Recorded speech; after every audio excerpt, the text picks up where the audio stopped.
Hi everyone, welcome to this tutorial video on how to prepare for the 2025 Wyoming All State Band Audition on clarinet.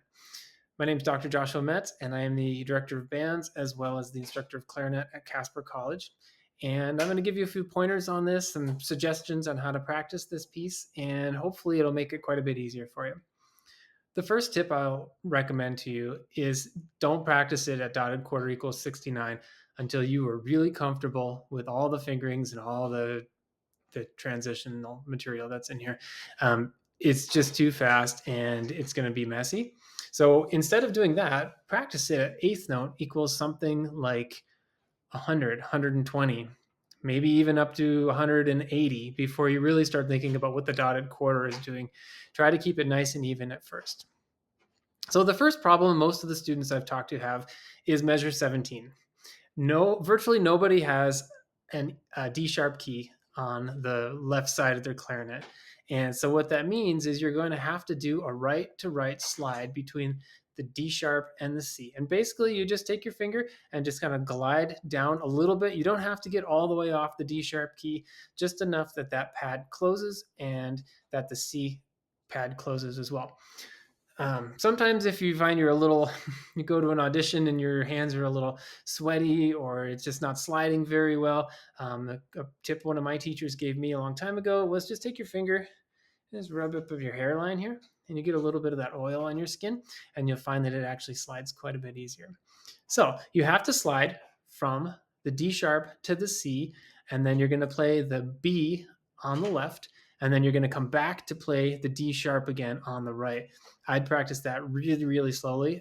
It just really makes that quite a bit easier, and it's not a pattern we do a whole lot on purpose because sliding is ultimately a little bit messy.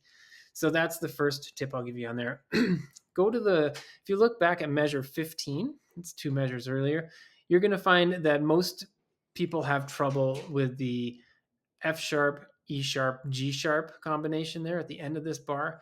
And it doesn't have to be very hard. You've got two ways you can do it. I'm playing it on the front in the video that you'll see at the end of this. And that's one way to do it. If you're more comfortable using the two bottom side keys plus the thumb, that's a great transition between F sharp and E sharp. And then you're already set up for the G sharp.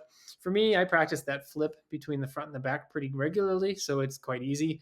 But if it's a little bit messy, go with the two side keys. So that said, those are the two most technically challenging parts of this excerpt.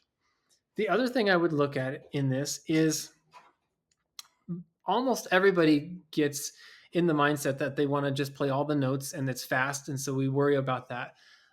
I think there's a lot to be gained from trying to play this very musically. I've never heard an adjudicator say, well, you played it too musically. Don't play it that way. So here's what I'm doing. You can feel free. If you like it, great, use it. If it doesn't work for you, try something else.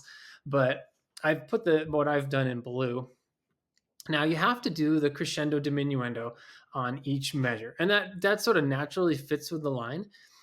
But what they don't give you is that each one of those I think, needs to increase in dynamic just a little bit so that we can really place the downbeat of measure 4. And when you can really get that measure 4 to kind of stick, it makes the rest of the measures 4, 5, 6, and even 7 has a nice little trajectory into the moment of repose at the C sharp.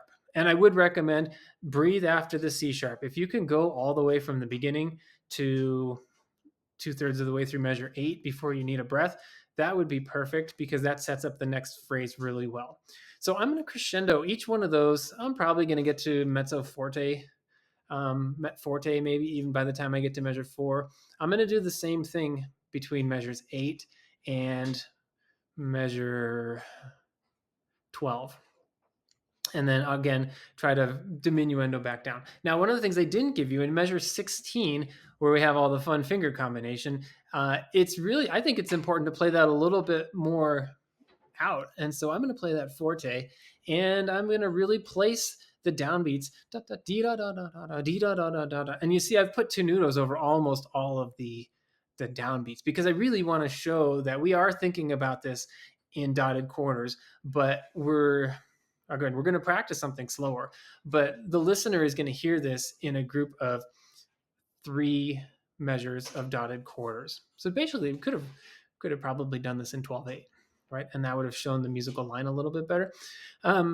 And so as each of those go, I'm going to start that off at forte. I'm going to keep that last section pretty loud.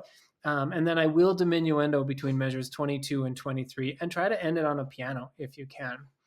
The last pointer I'll give you on this one before the video is make a big deal about the staccatos. They happen 3 times in this excerpt, and they're really a point that sets everything else apart. Everything else is really smooth and slurred, but having these really cool pickups, that really has that sort of momentum that builds into it and can make it really stand out.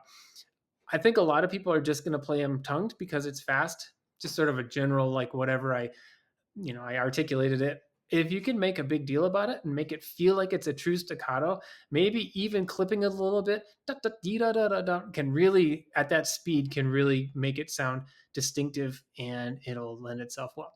So I hope this was helpful. If you have any questions, you're always welcome to email me, joshua.metz, that's JOSHUA .METZ @caspercollege.edu, and I'll do my best to help you. Enjoy.